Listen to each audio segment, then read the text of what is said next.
ഏവർക്കും സിനിമാ വാർത്തകളിലേക്ക് സ്വാഗതം. ലാലേട്ടൻ്റെ ദൃശ്യം 3 സിനിമ അങ്ങനെ സിനിമയുടെ 19-ാം ദിനമായ തിങ്കളാഴ്ചയിലേക്ക് എത്തിയിരിക്കുകയാണ്. സിനിമയുടെ ഇന്നത്തെ കളക്ഷൻ നോക്കുമ്പോൾ ഇന്ന് സിനിമയ്ക്ക് നമുക്ക് കാണാൻ സാധിക്കുന്നത് കളക്ഷൻ ഇടിവ് തന്നെയാണ്. ഇന്ന് സിനിമയ്ക്ക് പ്രീ സെയിൽ കളക്ഷനായി വന്നിരിക്കുന്നത് 40 ലക്ഷം രൂപയോളമാണ്. സ്വാഭാവികമായും ഇപ്പോൾ വർക്കിംഗ് ഡേയ്സ് ആണ്. അതുമാത്രമല്ല മഴയും മറ്റ് സിനിമകൾ ഒരുമിച്ച് കളിക്കുന്നുണ്ട്. അതുകൊണ്ട് തന്നെ സിനിമയ്ക്ക് കളക്ഷൻ ഇടിവുണ്ടാകും എന്ന കാര്യത്തിൽ യാതൊരു സംശയവുമില്ല. സിനിമയ്ക്ക് നമ്മൾ ഇന്ന് എക്സ്പെക്ട് ചെയ്യുന്ന കളക്ഷൻ 60 ലക്ഷം രൂപയോളമാണ്.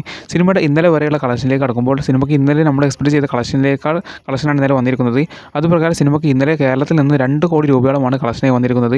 അങ്ങനെ സിനിമയുടെ ഇന്നലെ വരെയുള്ള കേരള കളക്ഷൻ 86 കോടി രൂപ പിന്നിട്ടിരിക്കുകയാണ്. സിനിമയുടെ ഇന്നലത്തെ വേൾഡ് വൈഡ് കളക്ഷനോട് കൂടി ഇന്നലെ വരെയുള്ള സിനിമയുടെ വേൾഡ് വൈഡ് കളക്ഷൻ 240 കോടി രൂപ കടന്നിരിക്കുകയാണ്. അപ്പോൾ സിനിമ ഇന്നലെ ഈ വീക്കെൻഡിൽ തന്നെ മികച്ച കളക്ഷൻ നേടിയിരിക്കുകയാണ്. സിനിമയ്ക്ക് ഇനി വരുന്ന ദിവസങ്ങൾ നിർണായകമാണ്. സിനിമ എപ്പോൾ 250 കോടി ക്ലബ്ബിൽ കയറുമെന്ന് നമുക്ക് വേഗത കണ്ടറിയാം.